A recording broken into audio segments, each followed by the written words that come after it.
Et maintenant, dans l'actualité, ces produits chimiques utilisés dans l'agriculture, mais aussi dans les jardins publics ou ceux de nos maisons, et qui seraient dangereux pour notre santé. Oui, nous allons nous pencher sur un pesticide, celui qui est le plus utilisé dans le monde, le Roundup. Il est pulvérisé dans des champs de soja, de maïs ou de colza, et il est présent aussi dans certains désherbants pour jardins. Il y a moins d'un an, le Centre international contre le cancer a classifié un de ses composants, le glyphosate, comme une substance probablement cancérigène pour l'homme. Alors qu'en est-il pour le bétail qui consomme ces aliments traités au Roundup et pour les agriculteurs et leurs familles qui travaillent et vivent de ces cultures? Nous avons mené l'enquête en France, au Danemark et en Argentine. Vous allez découvrir comment le bétail nourri en Europe avec du soja importé subirait des mutations génétiques. Un document signé Pierre Morel. Attention, certaines images sont difficiles.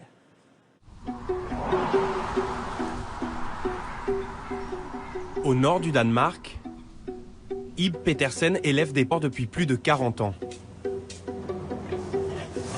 Hé, petit, on n'en a plus autant qu'avant.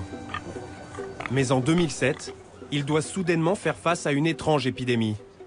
Pour la première fois de sa carrière, il voit naître dans son troupeau des cochons à l'apparence inquiétante.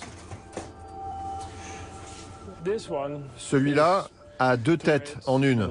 Elle est divisée en 2 ici. Celui-là est né comme ça. Il n'a pas de tête. Il a un nez ici. Pour lui, l'origine de ces malformations ne fait aucun doute. Il s'agirait de l'alimentation de ces bêtes. Quand on a étudié ce que les bêtes avaient mangé pendant 2 ans, on est arrivé à la conclusion que plus la concentration en glyphosate était élevée dans la nourriture, plus il y avait de déformations, de mort-nés et de problèmes de fertilité.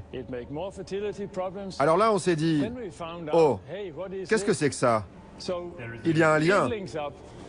Pour les nourrir, il a utilisé pendant plusieurs années du soja traité au glyphosate, un puissant herbicide. En 2011, il décide d'arrêter l'utilisation de cet aliment et les malformations disparaissent aussitôt. Pendant plus de 4 ans, il a filmé avec son téléphone portable des visions de cauchemars, liées selon lui aux excès de pesticides dans l'alimentation de ses bêtes.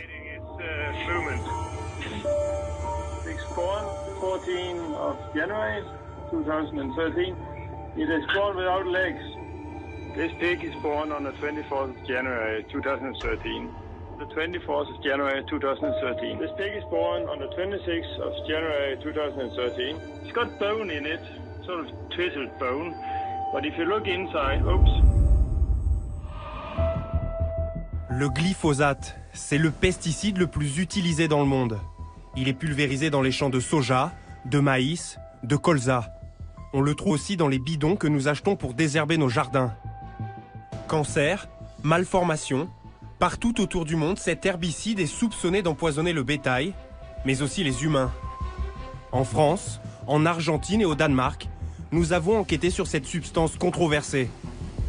Auprès des chercheurs et des victimes, et derrière un écran de fumée, où secrets industriels et conflits d'intérêts semblent être la norme.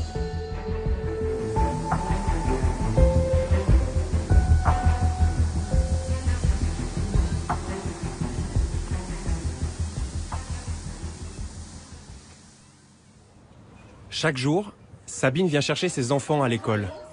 Sa fille Alicia et son fils Théo. Alors Loulou, ça va mon chéri? T'as bien travaillé? Un petit garçon qui aujourd'hui va en classe comme tous les autres. Mais Théo revient de loin. À 7 ans, il a déjà subi 50 opérations. Le premier mot? Tôt. Tôt. Alors qu'est-ce qu'il faut faire là? Je crois savoir plus 6 plus 7. Si je te dis 9 plus 4? 13. 13, pas mal. Il est né avec une atrésie de l'œsophage, une malformation grave du système respiratoire et digestif. Depuis, il vit avec une trachéotomie qui lui donne cette voix particulière. Est-ce que tu sais pourquoi tu as été malade, toi? Parce que maman elle mettait du nerf serpent sur la carrière quand j'étais pas encore né. C'est votre maman qui t'a expliqué ça? Oui, maman et papa. T'as tout, tiens. Pendant sa grossesse, Sabine se souvient avoir utilisé un désherbant à base de glyphosate, le Roundup, pour traiter ce pré où elle garde ses chevaux. À l'époque, le Roundup, il y avait des publicités qui disaient c'est, alors pas forcément écologique, mais c'est le désherbant le plus biodégradable et qui s'élimine très rapidement. Une semaine après, vous pouvez replanter. Donc on s'est dit, bon, bah, ça a l'air d'être le moindre mal, on va choisir ce produit-là. Voici l'une des publicités qui l'ont convaincue. L'histoire du chien Rex et de son os. Les mauvaises herbes dans votre jardin, voici Roundup, le premier désherbant biodégradable. Il détruit les mauvaises herbes. Un film pour lequel le fabricant de cet herbicide, le géant américain Monsanto, a depuis été condamné pour publicité mensongère. Mais pour Sabine et Théo, le mal est déjà fait. On a posé la question au chirurgien qui allait l'opérer, d'où est-ce que ça peut venir, et il nous a dit, bah, écoutez, on ne sait pas vraiment, c'est quelque chose d'assez rare, c'est une pathologie assez rare, mais bon, les quelques études qui ont été faites tendent à pointer vers les pesticides et les désherbants. Bon, allez, goûtez. Malgré l'avis de ce spécialiste, impossible pour Sabine et son mari de prouver de manière certaine le lien entre ce désherbant et la maladie de leur enfant, même si pour eux, il ne fait absolument aucun doute. Depuis, ils militent pour l'interdiction du glyphosate. Et aujourd'hui, on est effectivement encore en colère parce que ces produits sont toujours en vente. Ils continuent à être pulvérisés partout, que ce soit en France ou à l'étranger, sur les cultures, sur les vignes, dans les vergers. Donc aujourd'hui, du glyphosate, vous, moi, on continue à en manger, même quand on fait attention, on n'a pas forcément moyen d'y échapper. Le glyphosate est-il vraiment responsable de la malformation de Théo? Comme Sabine, 17 millions de Français utilisent ce produit dans leur jardin. Mettent-ils leur santé en danger?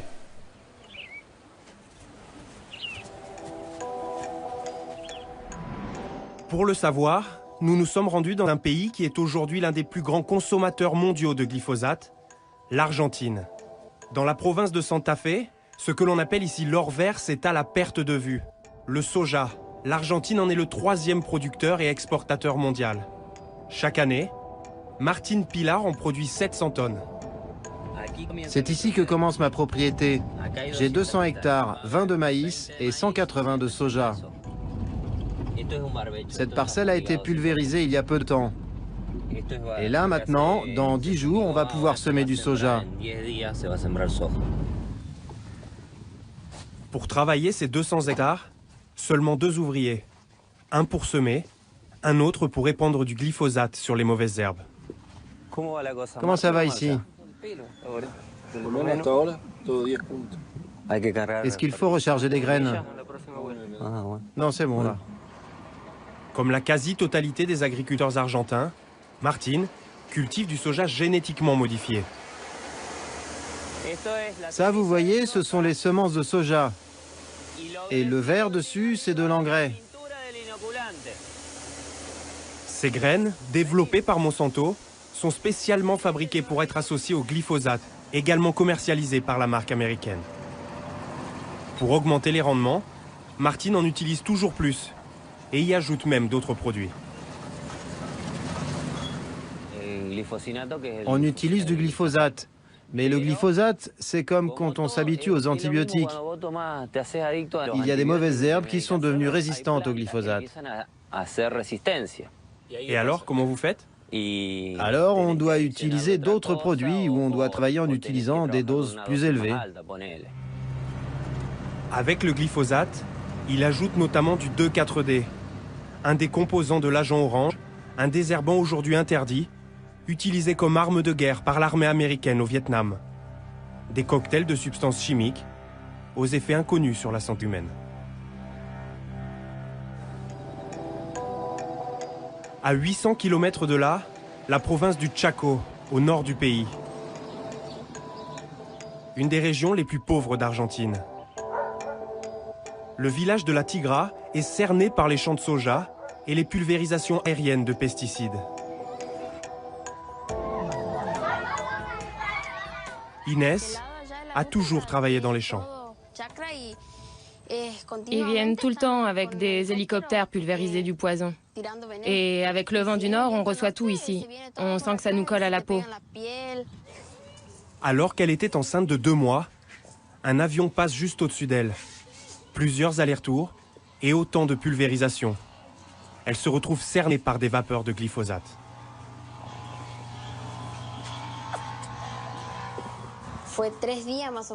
Pendant 3 jours, c'est comme si je manquais d'air. Je suis allée voir le médecin et il m'a dit que c'était probablement à cause des fumigations. J'étais enceinte et ça m'a vraiment fait très mal. J'étais enceinte de 2 mois et demi. 7 mois plus tard, son fils Thiago naît avec une microcéphalie, une malformation rare du cerveau. Aujourd'hui, il a 3 ans. Il n'a jamais prononcé le moindre mot. Pour moi, ça a été très dur de savoir qu'il avait cette maladie. Ils m'ont dit qu'ils ne savaient pas s'il allait mourir ou survivre. Aujourd'hui, il a 3 ans et il est toujours avec moi. Et si Dieu le veut, je pourrais le garder encore longtemps. Dans le village, des petits comme lui, il y en a plein. Oui, plein. La Tigra compte 2600 habitants. Dans le village, chaque famille connaît au moins un cas de handicap.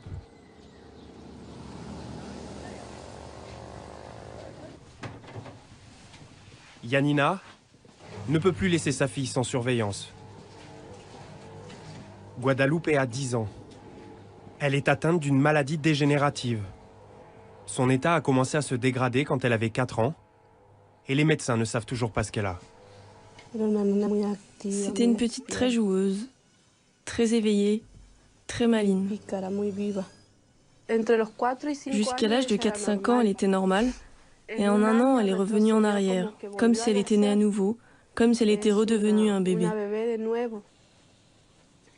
Elle faisait déjà du vélo, elle savait parler, elle avait déjà appris beaucoup de choses.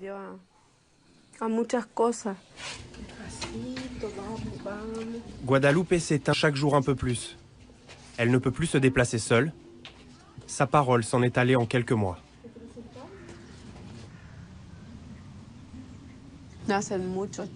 Il y a beaucoup d'enfants qui naissent avec des microcéphalies, des paralysies cérébrales.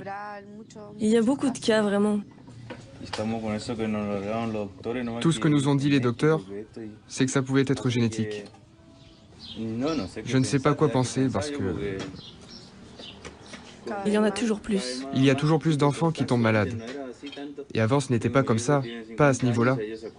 Mon père, qui a 50 ans, il se rappelle qu'avant, il y en avait 1 ou 2, pas plus. Une population isolée qui n'a jamais été informée sur les dangers possibles du glyphosate et dont l'ignorance continue de provoquer des ravages dans la région. C'est quoi ces bidons-là? Ça, ce sont des bidons de glyphosate. Il y a beaucoup de personnes qui utilisent ces bidons, surtout pour stocker de l'eau. Bien lavés, tu peux les réutiliser. Beaucoup de gens en utilisent. Vous pensez pas que c'est dangereux? Non. Je ne sais pas si c'est dangereux, les herbicides. L'an dernier, près de 250 millions de litres de produits chimiques ont été épandus sur les terres argentines. Face aux intérêts du lobby agricole, les autorités ferment les yeux. Le gouvernement argentin n'a diligenté aucune enquête sur le glyphosate. Mais les soupçons se multiplient. Dans l'état du Chaco, en 1995, avant l'arrivée massive du glyphosate, il y avait 6 centres d'accueil d'enfants handicapés. Presque 20 ans après, il y en a plus de 50, comme celui de Marisa Gutman.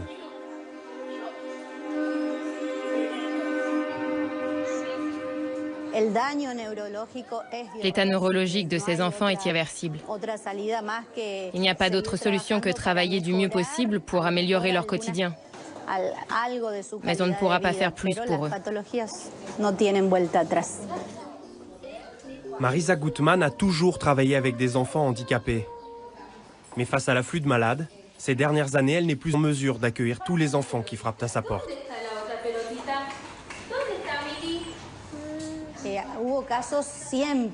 Il y a toujours eu des cas de handicap. Mais ce que l'on voit aujourd'hui, c'est une augmentation immense, abyssale même, des cas de handicap dans les zones où il y a de pulvérisation.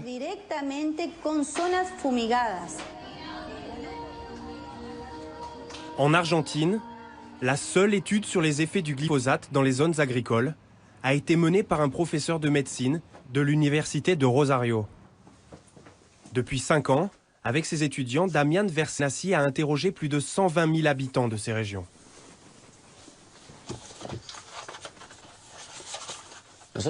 On voulait savoir pourquoi les gens tombaient malades et les causes de décès dans ces régions. On a donc fait une enquête maison par maison en posant aux gens une série de questions. Les résultats, une augmentation exponentielle des taux de cancer et d'avortements spontanés. Regardez les nouveaux cas de cancer pour 100 000 habitants en 2008. En Argentine, la moyenne nationale était de 206. Et la moyenne des localités étudiées était de 368. C'est presque 2 fois plus que la moyenne nationale. Dans certains villages, l'étude du Dr Versenassi montre un taux de cancer jusqu'à 3,5 fois plus élevé que la moyenne nationale. On peut affirmer que dans ces villages que nous avons étudiés, où le modèle de production agricole s'est transformé il y a 15-20 ans vers un mode de production de semences transgéniques dépendant des pesticides, cela a aussi changé les pathologies et les causes de décès. Et surtout, ce que l'on voit, c'est que 85% de ces personnes vivent à moins de 1000 mètres des terres pulvérisées. La réalité des chiffres est violente. Et les problèmes de santé qui seraient liés au glyphosate ne concernent pas que les Argentins. Il fait souvent des crises et il finit par se faire mal. Avant notre départ, Marisa souhaite adresser un message aux Européens, principaux consommateurs de soja argentin. Nous sommes le grenier du monde pour que vous, en Europe, vous donniez à manger à votre bétail avec ce soja qui est inondé de poison. Le glyphosate est à l'intérieur du soja. C'est nous qui en souffrons directement aujourd'hui, mais c'est vous qui en souffrirez demain. Il est urgent de prendre conscience de ça. Oui, c'est urgent que vous en preniez conscience.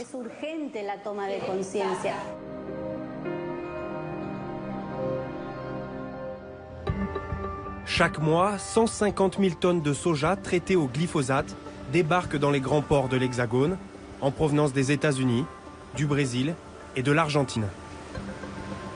Près de la moitié des protéines végétales consommées par les élevages français en proviennent. Ce jour-là, à Saint-Nazaire, un cargo décharge 66 000 tonnes de tourteaux.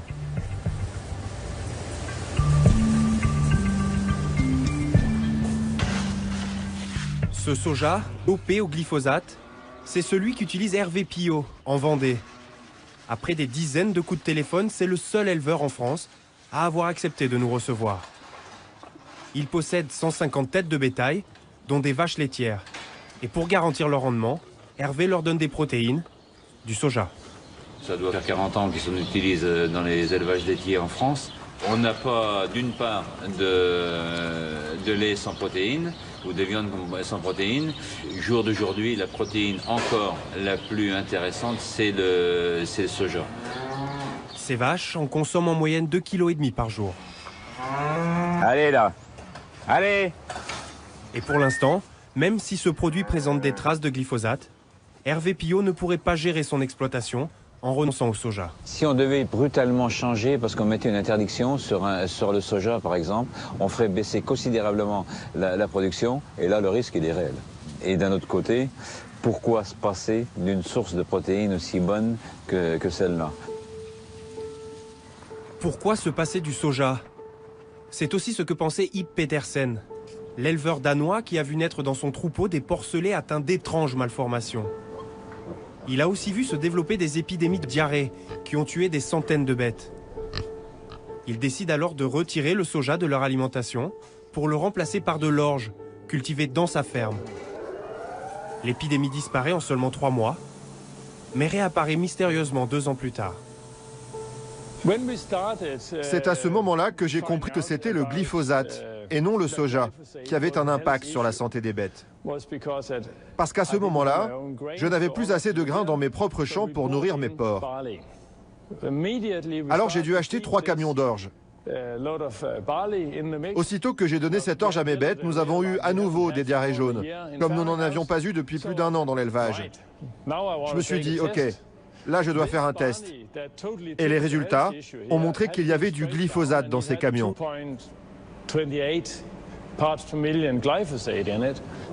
Ces dernières années, à travers le monde, des centaines de troupeaux ont été décimés par cette diarrhée jaune, dont l'origine reste officiellement inconnue.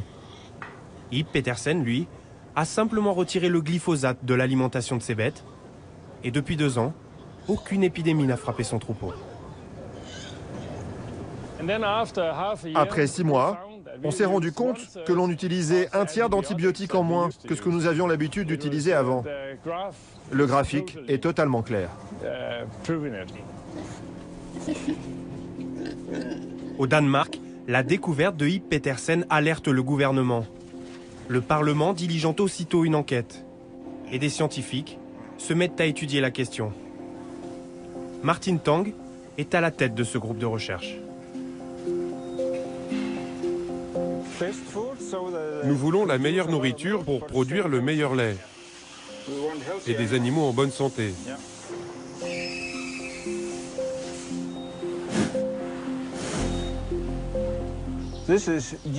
Ça, c'est du soja OGM et je suis quasiment sûr qu'il y a du glyphosate là-dedans. Et il vient d'où? D'Argentine. C'est de là que vient la majeure partie du soja. Le glyphosate peut-il être à l'origine de ces épidémies de diarrhée? Martin Tang en est presque certain. Nous pensons que le glyphosate dans les graines de soja peut affecter les animaux. Parce que ça affecte les bactéries, et nous en avons des millions et des millions dans les intestins. Et oui, nous savons clairement que les bactéries sont affectées par le glyphosate. Le glyphosate favoriserait la prolifération de mauvaises bactéries dans le système digestif, au détriment des bonnes bactéries. Chez les animaux comme chez les hommes, c'est quand cet équilibre est perturbé que surviennent les diarrhées. Nous pensons que c'est vraiment nécessaire d'en savoir plus sur cette question. Et on se demande vraiment pourquoi rien n'a été fait jusqu'à présent. Et vous avez une petite idée? Non, mais je me demande juste pourquoi les autorités sanitaires européennes n'ont demandé aucune étude sur l'effet du glyphosate sur les bactéries. Parce que nous savons, ils savent, Monsanto sait, qu'il n'y a plus de doute sur l'effet du glyphosate sur les bactéries.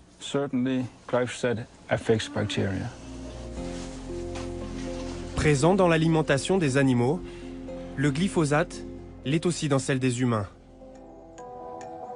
La France est la première puissance agricole d'Europe. À ce titre, elle est aussi le plus important utilisateur de glyphosate. Céréales, fruits, légumes, l'herbicide est partout. Il est aussi le premier polluant des eaux de rivière où, selon les agences de l'eau, sa concentration augmente chaque année. Pour protéger les consommateurs, la législation limite les doses de glyphosate autorisées dans nos aliments. Mais ces mesures sont-elles suffisantes ?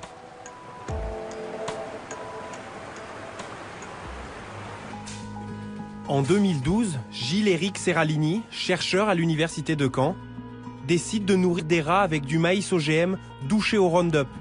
Il leur donne aussi à boire de l'eau dans laquelle les doses de Roundup ne dépassent pas les normes légales. On avait des tumeurs mammaires de manière importante, jusqu'à 80%. On avait des pathologies hépatiques du foie et rénales, et on avait des inversions d'hormones sexuelles. Donc, on a en fait une panoplie de phénomènes qui se manifestent dès les premières doses et qui atteint très vite un point de saturation. Son étude est publiée dans une célèbre revue américaine, la Food and Chemical Toxicology. Mais rapidement, elle est remise en cause par une partie de la communauté scientifique. Yann Fichet est le directeur des affaires institutionnelles de Monsanto en France. Pour lui, l'étude du professeur Serralini n'aurait aucune valeur.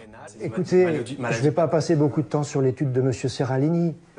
Moi, je n'ai pas la légitimité, si vous voulez, pour... Mais elle a été publiée dans une revue scientifique. Il a montré la dangerosité de votre produit. Et elle a été contestée par toute la communauté scientifique, que ce soit les autorités compétentes en France, en Belgique, en Italie, l'USIPR, c'est-à-dire l'agence américaine.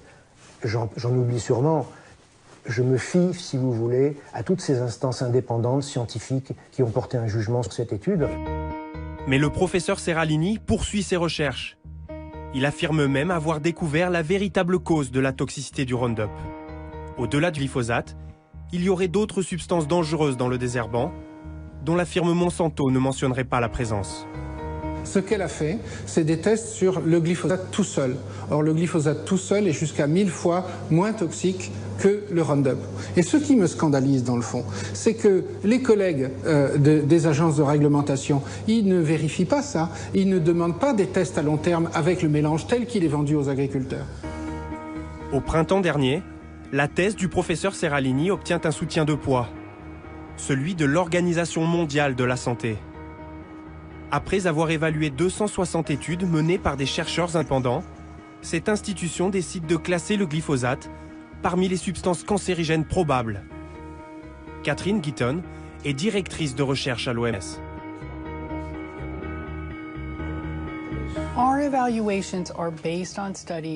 Nos évaluations sont basées sur des études publiées par des revues scientifiques ou produites par les industriels. Mais à ce moment-là, leurs résultats doivent être rendus publics pour que des chercheurs indépendants soient en mesure d'étudier ces résultats et d'émettre leurs conclusions. Monsanto nous a accusés de ne pas avoir utilisé les études industrielles de l'agrochimie. En fait, nos experts ne pouvaient pas les utiliser, car elles n'étaient pas dans le domaine public. Pour l'OMS, le glyphosate est donc probablement très dangereux, mais pas pour les autorités sanitaires européennes, car elles ne s'appuient pas sur les mêmes études. Selon moi, l'évaluation des autorités sanitaires européennes a été entièrement rédigée par les industriels du glyphosate. Les autorités sanitaires européennes n'ont fait que la relire et fait des commentaires en disant « je suis d'accord » ou « je ne suis pas d'accord ». C'est un procédé totalement différent de celui que nous utilisons. Il y a un total conflit d'intérêts qui peut influencer les décisions des deux côtés. Selon nous, ce n'est pas le rôle des experts. Pour vérifier les propos du Dr Guitton, nous nous sommes procuré le dernier rapport des autorités sanitaires européennes sur le glyphosate. Contactées, elles n'ont pas souhaité s'exprimer. Dès les toutes premières pages de ce volumineux document, un alinéa attire notre attention. À cause du grand nombre d'études toxicologiques présentées, le Bureau d'études sanitaires n'a pas été en mesure de s'intéresser en détail aux études originales. Une autre méthode a donc été choisie, s'appuyer sur les descriptions et les évaluations fournies par la GTF. La GTF, c'est la Glyphosate Task Force. Sur son site internet, elle se présente comme une association d'entreprises destinée à favoriser le renouvellement de l'autorisation du glyphosate en Europe. On y trouve Monsanto, bien sûr, et tous les grands noms de l'agrochimie. En d'autres termes, il s'agit du lobby européen du glyphosate. L'industrie semble donc être jugée partie dans cette évaluation. Dans le rapport qui sortira. Je vous parle pas d'une copie, monsieur Fischer, mais je vous repose la question. Quand vous voyez que le rapport du BFR qui va faire foi pour l'EFSA est présenté au Parlement européen pour la réévaluation du glyphosate pour 10 ans, quand on voit dès la 5e page que le BFR s'est appuyé sur les données d'un groupe d'entreprises qui travaillent dans l'agrochimie, ça vous pose pas problème?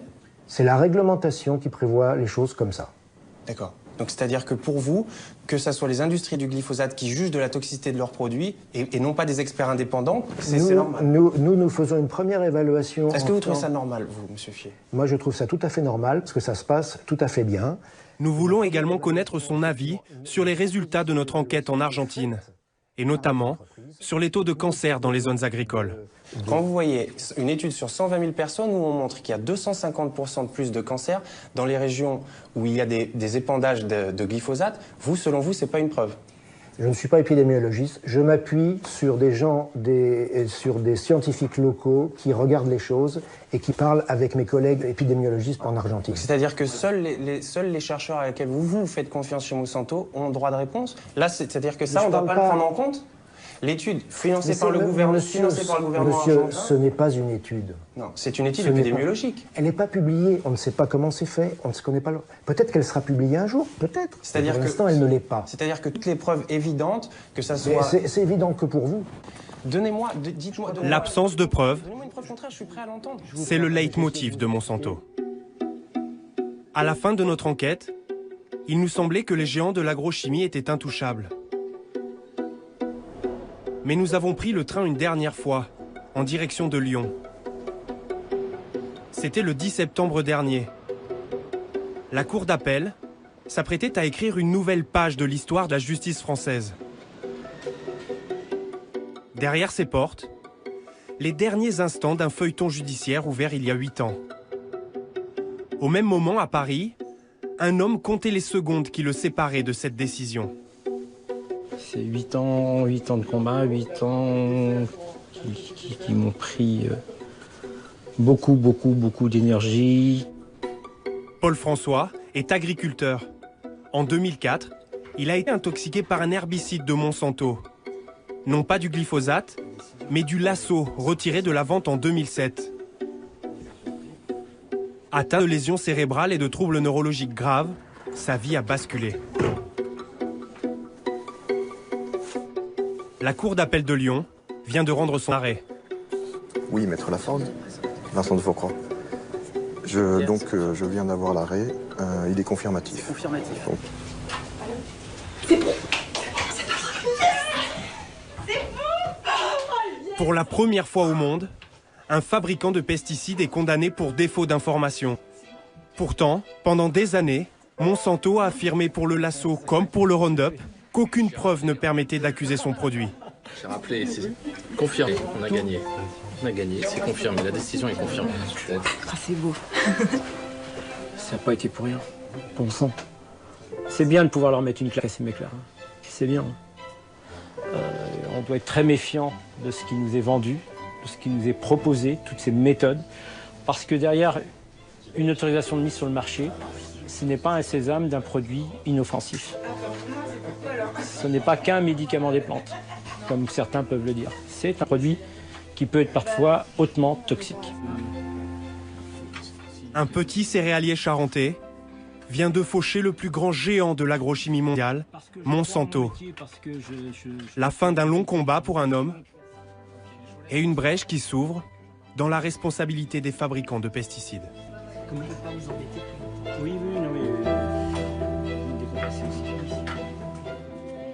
Et de toutes dernières informations sur ce sujet, depuis notre tournage, Monsanto a déposé un recours en cassation contre cette décision de justice que l'entreprise conteste. Elle continue également de rejeter les accusations contre le glyphosate. Et enfin, Ségolène Royal, la ministre de l'Environnement, vient de demander le retrait de l'autorisation de mise sur le marché du glyphosate lorsqu'il est mélangé à certains autres ingrédients.